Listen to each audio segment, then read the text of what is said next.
Hello, everyone, and welcome to the 7 Habits of Highly Effective Teens virtual series. My name is Regine Murchison. I am the program coordinator here at the Wade Edwards Foundation and Learning Lab, and I am also your host for this evening. Thank you so much for joining us for our last and final session in our series, Habit number 7, which will be presented by Asit Sharma. Hey, Asit. Thank you for joining us. My pleasure. So excited. Going well. We are so excited to see your presentation. Before we get started, I want to let you all know that tonight's presentation is full of content and advice, as our presenter made sure to add as much information about habit number 7 as he could, so that you could leave this virtual series feeling confident and ready to apply these practices to your everyday lives. As always, utilize the chat box tonight. Make sure to be respectful and productive. Ask as many questions and share as many experiences. And remember that this is a safe space of learning and engaging. And with that being said, here's habit number 7, Sharpen the Saw, presented by Asit Sharma.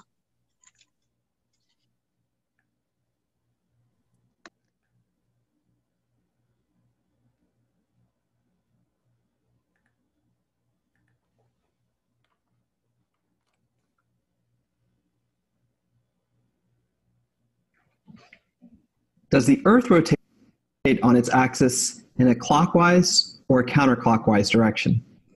What did the famous painter Pablo Picasso actually look like in person?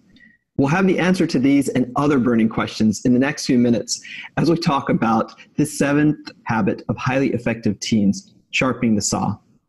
I'm Asit Sharma, and my day job is in finance, but my credentials for this presentation, I think, are my 3 sons. One who's just left his teen years, the second who is bumping up against leaving his teen years, and the third who's squarely a teenager. Also, I've been a coach of Quiz Bowl, of chess club with teenagers, and intramural soccer. And of course, once upon a time, like many of you who are viewing, I too was once well, let's not go there.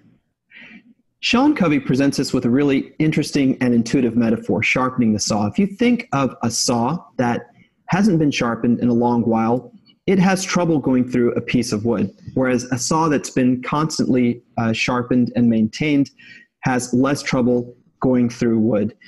Covey wants us to think about replenishment and renewal of ourselves with this metaphor, and he has 4 areas that he talks about: the body, the brain, the heart, and the soul. So let's dive in to the body first of all. Obviously, if we're talking about replenishment, diet is a pretty important part of that. Covey wants us to have a balanced diet, not too unfamiliar to most of us who have seen nutritional guidelines since we were kids, but his twist on it is very interesting and realistic, I think. He acknowledges that teens and also adults are liable to overindulge in some foods that aren't so healthy. Sometimes we eat too much junk food. So he encourages us to strive to have food that's healthy and know that, yes, once in a while, we're probably not going to eat great food, but we should get back on track very quickly. And he also points out that a consistently bad diet not only saps your energy, but it can lead to some serious health complications later in life, including obesity and diabetes. So you want to keep a stable and healthy diet, a nutritious diet, and keep it balanced. The second thing that he finds very important when we think about the body is sleep. And I totally agree with this. Sleep is a cornerstone of wellness and actually mental health as well. Scientists have done a lot of research on sleep, and the latest findings show that our brains are doing something very mysterious when we're fast asleep. Our brains are actually clearing out neurotoxins that we build up during the day. So if you think about a host who has a dinner party, who waits till all the guests leave to clean up the dishes and to clean up the house, in the same way, our brains really don't stop to clean out the toxins in our systems. Our brains wait until we're fast asleep, and at that point in time, the brain starts to replenish itself. So it's extremely important to have enough sleep that you rest your body and also your mind. It is in itself a renewing exercise. And speaking of exercise, what would renewing the body be without constant and regular exercise. Now, you don't have to be the world's greatest bodybuilder or the world's greatest triathlete to benefit from exercise. Simply exercising regularly will enable you to do daily tasks that count as basic physical fitness.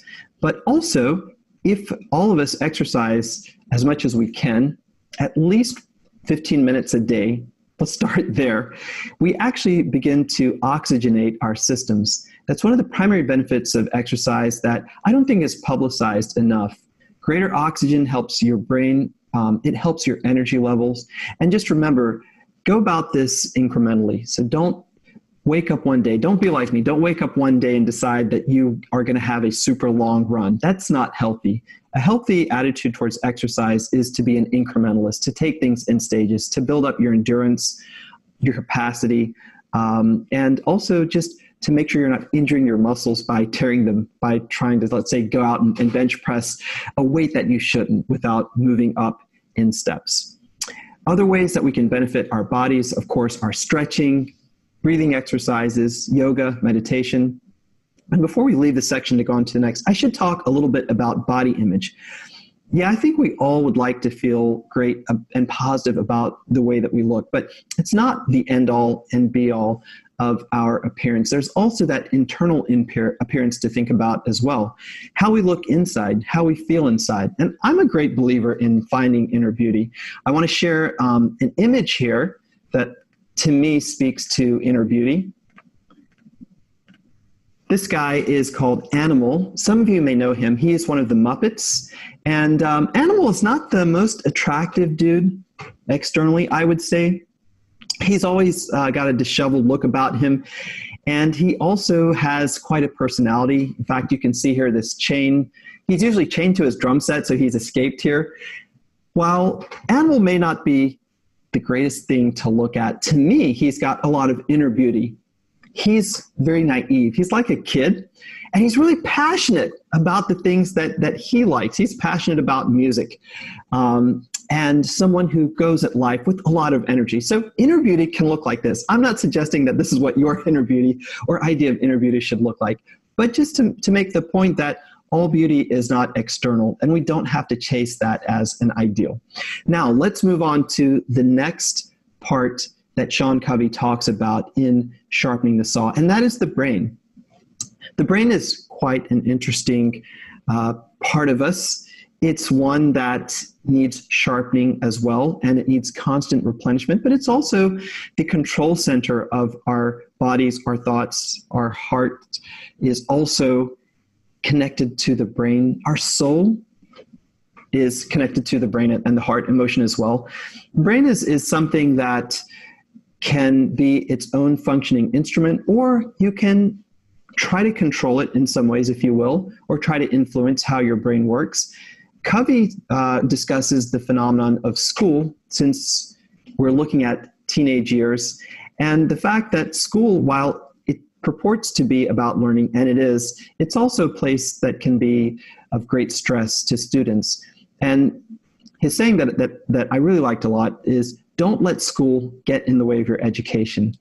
So we're going to school to get an education, but our brains need more than just education in school. Not to say that you don't enormously enrich your brain by going to school and enjoying subjects and throwing yourself into subjects, but there's so many different ways that you can replenish your mind, your brain. One of these, of course, is by reading. And this is a big point for Sean Covey. He's a reader himself, and he encourages everyone to read. So let me share a few more images here. This is a beautiful image of a library. I like to think about walking down this gorgeous pathway and picking a random book off the shelf. Why is reading so great? Well, here's another image that might help explain. I love this because we see a young child who is reading a book about space, I think. Maybe he is reading a book about being an astronaut, and this is a very symbolic type of illustration. But note that this person is in his or her own environment, enclosed completely in his or her own spacesuit, and the book is feeding something here, and I think there's some reciprocity there, maybe. But this is what books do for us. They enrich the mind. They take us to places we didn't anticipate. And when you're with a book, you're actually in your own world. The famous poet Emily Dickinson had a beautiful line of poetry: "There is no frigate like a book. There is no ship, there is no vessel quite like a book." And I think that Covey is right to point out that we can enrich ourselves simply by reading.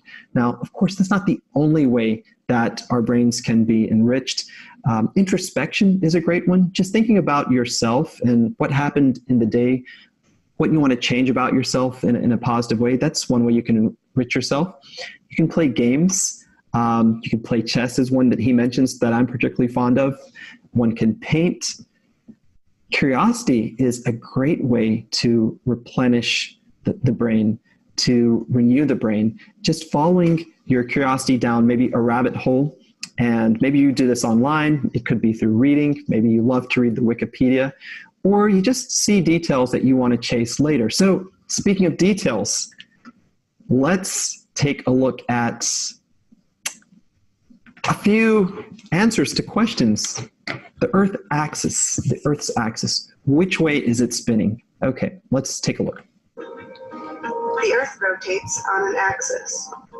The axis is tilted at an angle of 23.5 degrees. The Earth rotates around its axis once. So there you are. If you notice that an observer who is north at the North Star, Polaris, looking down at the Earth, would see the Earth actually rotating counterclockwise, which I find to be pretty wild. Let's answer those other questions that I promised we would answer now that we're here talking about curiosity. This is an illustration by Pablo Picasso from 1962. It's called Woman with a Hat. I love this. It's just very, very colorful, quite engaging. What did Pablo Picasso look like in person? There he is, a very interesting guy. And look at that studio. I would love to spend a day just walking around that studio. You see sketches of artworks, different pieces that he's going to put into other arts, or just things that are inspiring him. And what a cool place to paint in. I guess he could afford that as he went along in his career. Now, let's get through the last two parts of Sharpening the Saw. That's Sean Covey. Stephen Covey is, of course, Sean Covey's father, who wrote the book called The 7 Habits of Highly Effective People. And Sean Covey decided to write an even better version for teens. That's why I may refer to Stephen Covey sometimes. Of course, they're not interchangeable. The heart. So the heart is emblematic of love. It's also the centerpiece of our emotions. For those of you who have been following along, you, of course, are familiar with 2 ways that we can make deposits into personal bank accounts that will enrich the heart and keep us healthy, keep our emotions healthy. I'm going to go through these quickly because they come earlier in the book, but they're also in this section. These are relationship bank account deposits and personal bank account deposits. So RBA, keep promises with your friends. Do small acts of kindness, be loyal, listen. Listening can be hard. Say you're sorry. Saying you're sorry can be difficult. I'm sorry. There. That was difficult, but not impossible. And set clear expectations. In the same way, personal bank account deposits, what you do for yourself. This is very important for the heart. Keep those promises to yourself. Be true to yourself. Don't fool yourself. Make a promise to yourself and follow through. Do small acts of kindness. Be gentle with yourself. Shame is something that can be very toxic for us. So let yourself make mistakes. We all make mistakes. Don't dwell on them. We're here to improve. Be honest with yourself. Renew yourself, magnify your talents. I think all of these are really great. The personal bank account is such an awesome idea, and I use that, I think, myself here and there. I still use the personal bank account deposit. It just needs, I think I need more personal money, but it has little to do with the personal bank account deposits. Now, a couple of things that we should cover here. Emotional well-being. This is a difficult time during COVID-19. And also we've had a period of civil unrest in this country.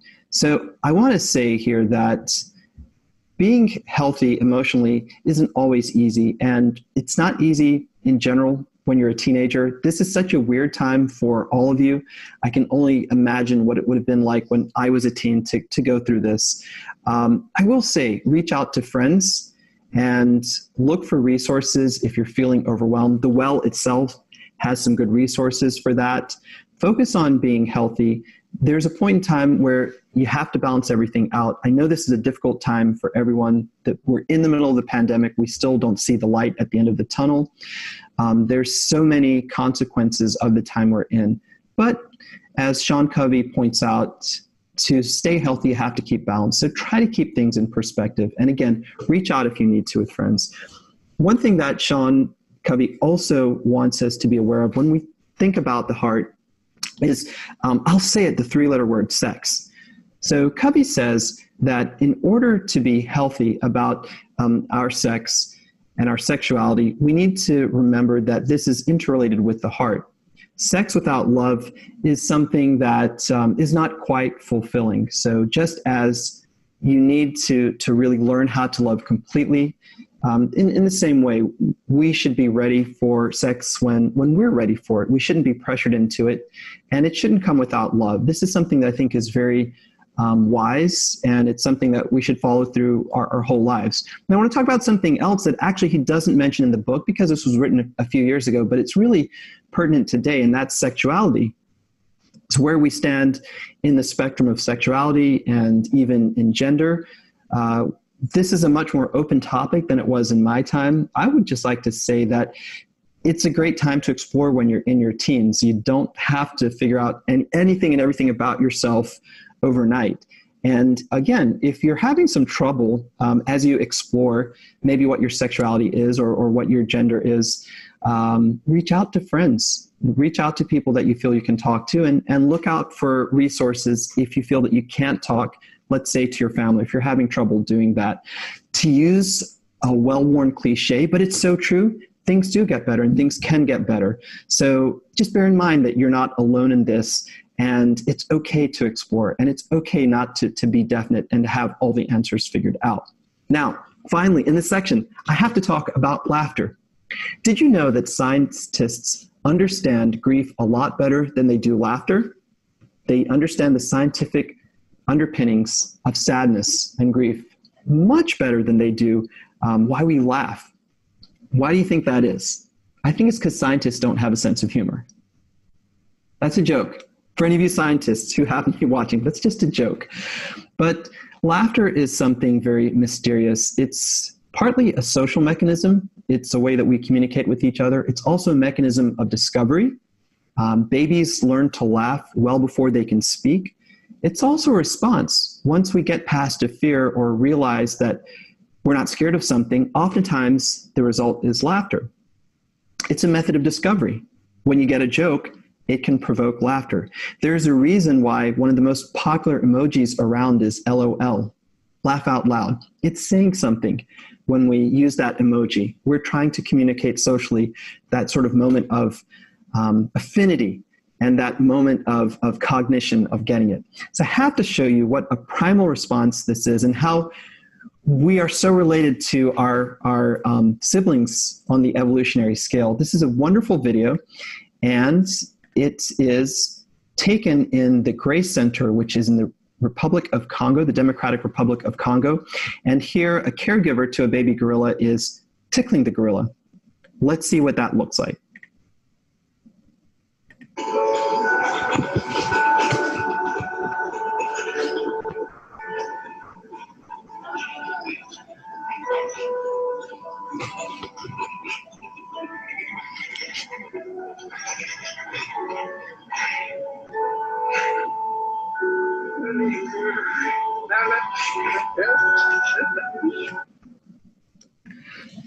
It cracks me up every time, and it's just so amazing.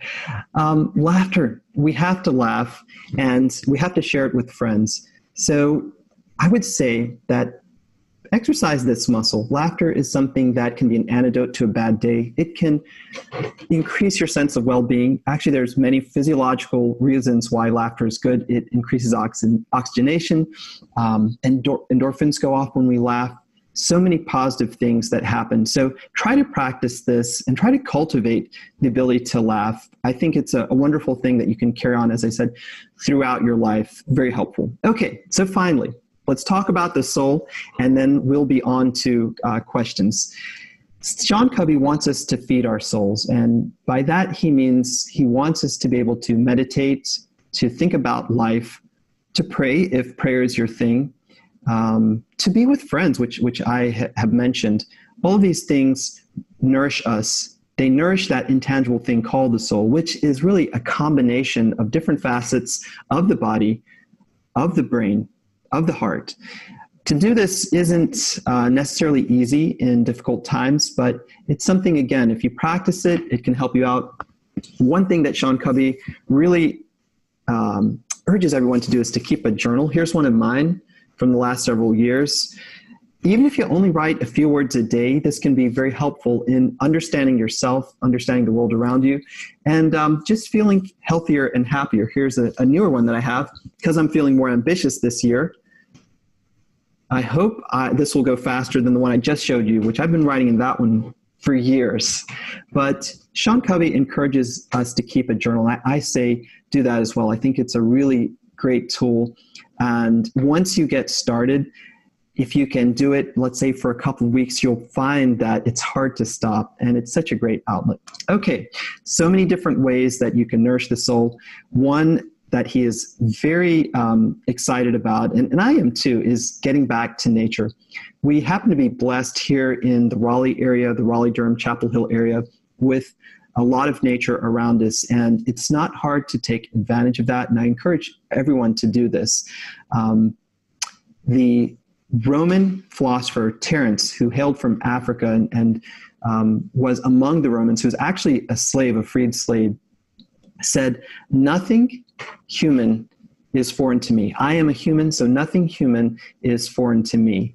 I think this is a wonderful comment about the soul in general, and it's something that keeps coming back to me when I take walks in nature. I don't know why, but there's something about taking a walk out in the woods or on the greenway that puts us in touch with a different sense of self. This may be because we have so many of our senses engaged when we walk, and I wanted to show you one last clip, and then we will be on to our session of Q&A. Here we are. This is a quick walk on the greenway.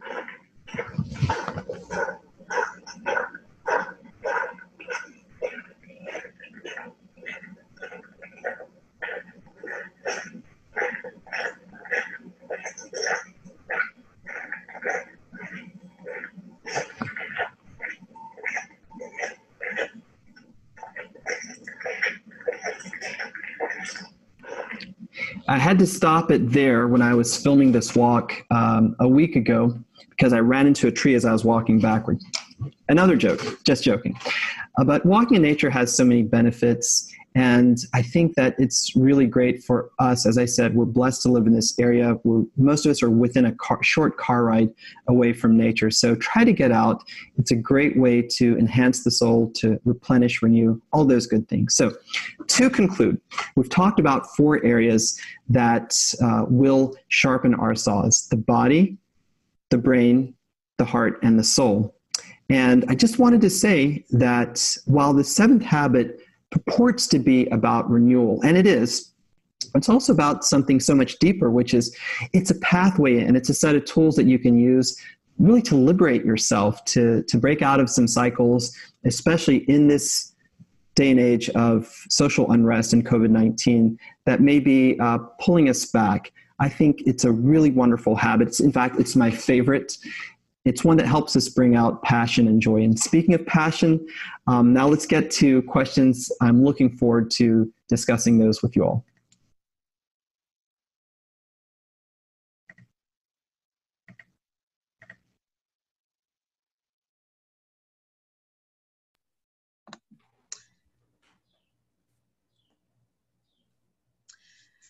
Asit, thank you so much for that very complete and comprehensive presentation. It was a really nice watch. It was really fun to do. Yeah, we could see that. We could see that. I'm just gonna say my favorite part is the gorilla, or I don't know if it's like a monkey gorilla. I don't know. It's so cute. I know. Yes. I wanted to actually, that is a hard one to press pause on, Mm-hmm. but we had to keep moving, but I would have just let that run because the baby gorilla is so cute. And we can all identify that. And one of the things that I was reading about this whole thing about laughter is that children laugh before they can do almost anything else. You can play peekaboo with a 3-month-old and they get it and they start laughing, which Isn't that just the best? yeah. Honestly. Okay, Asit. So before we end our series, I have 2 questions for you. I would like for our friends in the chat, if you have any questions that you would like to ask Asit, I advise that you think up some because he's here and he's ready and willing to answer them. And he has a lot of insight, as we've seen. So I'm going to ask my first question, and then I'm going to turn it over to questions from you all, and then we're going to ask our final question. So the first question is this. Asit, how do you apply habit number 7 in your everyday life? Sure. So, I showed some of them in the video, but I think for me, it's all about constant renewal. It's something that you have to almost make like a habit, to use a very familiar word in this series. And how you do that is, for me, it's about making time. If you don't put a priority on something and don't allocate time to it, it's hard for that thing to be achieved or to move up in importance. So I'm gonna just read a few things I jotted down, and thanks, Regine, for giving me these questions in advance. No problem. But here's a few things I wrote down, and they're all little things. They're very little things, so any of us can do this. So every day I try to walk or take a run, or I have a pair of really light dumbbells, and just at least do that. I try to stretch every day. I have a really odd looking set of stretches that I do at night. It almost becomes like a little dance. And for me, it does it for me because it loosens up the body, right? I haven't always done that consistently, but the older I get, the more I do it. I listen to my music, and I want to hear, even if you don't have a question in the chat, please, we had so many great comments. Please tell me the kind of music that you're listening to. I listen to a really eclectic mix of music. And right now I'm listening to a lot of Turkish music. So that phrase, my music, Yes. I think everyone gets that. My music, like your music, the music that does it for you. I try to make sure that I've got my listening device handy. It's usually my phone. But again, I see one of my friends, Ruth Hoyer, is here. And so we're similar in age. So Ruth will remember, we used to have to carry around our music. It was on LPs. Then we had some of us had a boombox, then a Sony Walkman, and now you have these great devices you can listen on your phone. But for me, that's important. So if you didn't notice already, I love to tell jokes. And I think that we had the whole thing about laughter. So I try to be silly a few times a day with whoever will listen is still going to not run for me. And that's my family, because they're a captive audience. So you can do this too. With your good friends and your family, you can tell jokes. You can look them up on the internet. That's the great thing about the internet. You can find one-liners and just try a one-liner out on somebody. That's so it. So we talked about journaling and reading. I'm also dabbling in a foreign language. I think that's really important. Beth Golowich, who recommended me to this series, a great friend of mine. She is a foreign language teacher, and I'm sure if she was here, she could speak to the power of even trying to learn a foreign language. The older you get, the harder it is. But I'm here to tell you, young people, you're never too old to try to learn a few words in a foreign language. It does something really nice for the brain. So a few days a week, I'm trying to learn a little bit of, it's Turkish actually is the language I'm trying to learn. So cooking, I like to cook, but not every day. My wife cooks, one of my kids cooks, and we split the cooking. But when I do it, I try to, I don't know, jazz it up or do something unique with my recipe. Sometimes it works and sometimes it doesn't work, but it's renewing, it sort of speaks that spirituality and desire to I don't know, to find something new. And finally, just a couple more things. Planning and visualizing is important to me. I like to visualize what the future will be like. So I don't do this every day, but maybe once or twice a month, I'll sit down maybe with one of my journals, and I'll just think about, hey, what do I still want to do, and how do I get there? And that's very much in keeping with the first or second habit, I've forgotten which, but begin with the end in mind. And I actually do that as a practice. So last two things that I jotted down: sleep. I talked about that. I took a nap before we came on. I think sleep is so important. So this is one thing I can say. I practice what I preach. I love to sleep. It's good for you. It rejuvenates you. So it's hard as a teen. I mean, it is hard. You have so many priorities. Some of you are holding down jobs. You have issues. As a teenager, you're going to have some issues with something. Life is hard right now, as I said, and there's school, then there's friendships, and now you're having to conduct them online. And I know it's a crazy time. This is the craziest period I have been in my life. So the good news is, y'all, once this passes, you'll be able to look back and say it's never been quite as crazy as it was during COVID-19. But I think for me, all these things they're good. You have to get your sleep. You have to get your rest. You have to reach out to people. Last thing is play. Find some time to play. If you remember when you were a kid, younger than you are today, like those times you would play and no one would disturb you, and you wouldn't even realize it. Hours would go by. That's important the older you get, not to lose that. I've seen, I think, was it Joey? Someone had a great comment about playing with Legos. Someone else about the Rubik's Cube. Let's see. So Emily, I think, talked about Rubik's Cube, and Joey, talked about Legos? Yeah. This sort of thing is awesome, guys. And that's what you need to be doing. That's where you need to be spending your time. I'm not saying don't do your homework, but play, because it takes you to a different place. It is good for the body, the mind, the soul, all of that. So those are the things I jotted down, but I'm curious to know what you all are doing, especially the music. So I'll have to scroll down and see if anyone actually answered that. I think Jennifer told us that she takes French. Nice. So beautiful, beautiful Wonderful. language. The language of love. And your music too, folks. Please put that in. I'm curious because I'm going to use this after this session, and I'm going to check out some of this, some of your things. So my final question for you, Asit, is this: sharpening the saw. I mean, there are a lot of suggestions. There are a lot of ways that you can go about this. What advice do you have for teens who just don't know where to start? You know what, teens and adults who are watching, just people who don't know where to start. I mean, I think we're all there. It's difficult, but I want to give everyone a shortcut, and we're going to do it just now. So Regine had typed in the 4 areas that I was talking about: the body, the brain, the heart, and the soul. So I'd like to take 20 more seconds of your time, everyone, and think about those 4 things. And so let me just refresh you. On the heart, that's about love. It's about emotional well-being. Spirituality is about meditation, maybe prayer, getting in touch with the outside world, with nature. So again, the body, the brain, the heart, and the soul. The shortcut to all of this, the way you make it from being so vast and hard to pin down to something you can use, we're going to take this time, and I'm going to be quiet, and myself included, and then also Regine, Kristen, colleague, everyone. Think about the body, the brain, the heart, and the soul, and something that you feel like, hey, I probably should work on that thing in one of these areas. And also, what one little thing, like an incremental thing, could I do that might help to replenish myself, to renew myself? I'm going to do it too. So we'll take about 20 seconds, and then I'll finish up.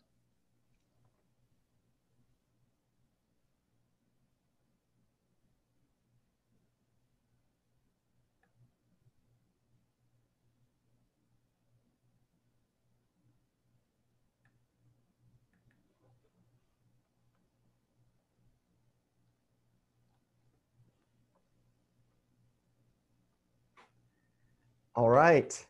So I'm not going to put anybody on the spot, but I wanted just to show how easy it is. If we can remember these 4 words that Regine typed in, we can do this exercise. And I thought of a couple things that, man, I should do that to take care of myself better. And I know I'm lacking here, so I need to hit that. And I thought of 1 or 2 small things, and I hope everyone else did too. So that's my method, Regine, for trying to make this, like, pin it down, and it's helped me. So is it okay, before we go, can I read out these comments on the music? Yes, of course you can. Do it. Awesome. Okay, so Ruth Hoyer, my friend, and a fellow geezer, Elton John, Billy Joel. That's awesome music. We just replaced our record player. It took us a long time, but we replaced it. And I have some old Elton John LPs left over from when I was a kid. We were listening to them. So how nice. Regine says, whoa, Ruth. Jennifer N. I like Bruno Mars, Justin Timberlake, the Black Eyed Peas, and Flo Rida, right? I remember Flo Rida had a really big hit right around, I don't know, the World Cup. Is he still around? Woo, Asit, it's Flo Rida. Woo! Flo Rida. I said I wasn't gonna like put anyone on the spot, and here I am talking about the music I listen to, which is ancient, and I'm trying to diss on a really good artist. So I was just being joking. I'm sorry if that came across as snarky. You all can throw your comments at me. Why am I even gonna listen to Elton John? But speaking of oldies, so Rachel Wild says, don't forget Cat Stevens and Bob Dylan and the Beatles. Yeah, awesome. Ooh, Beatles. Listen to all those. So the Isley Brothers were good from that time. He doesn't produce anymore. Makes me so sad. Yeah. So, all right. Just going to type in another comment here. So that's what I had. If any more questions are there, throw them out. I'll be happy before we go to answer them. Yes, please. If you have any questions, any final comments, any final thoughts that you would like to give to habit number 7, we ask that you please utilize the chat. But if it's burning inside of you, which I know it is, you can take your video off of mute, your audio off of mute, and then you can just let us all know. So any final comments, final thoughts?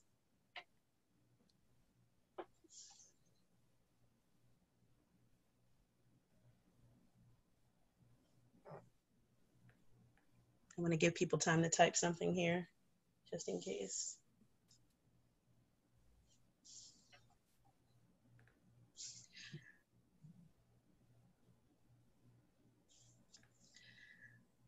Well, all right, friends. Rachel says, excellent series, thanks. I think that's a perfect place to end our virtual series today. Thank you so much, Rachel. And thank you so much, everyone else who has been tuning in with us from August 3rd to now. We really appreciate it, and we hope that you got something from it.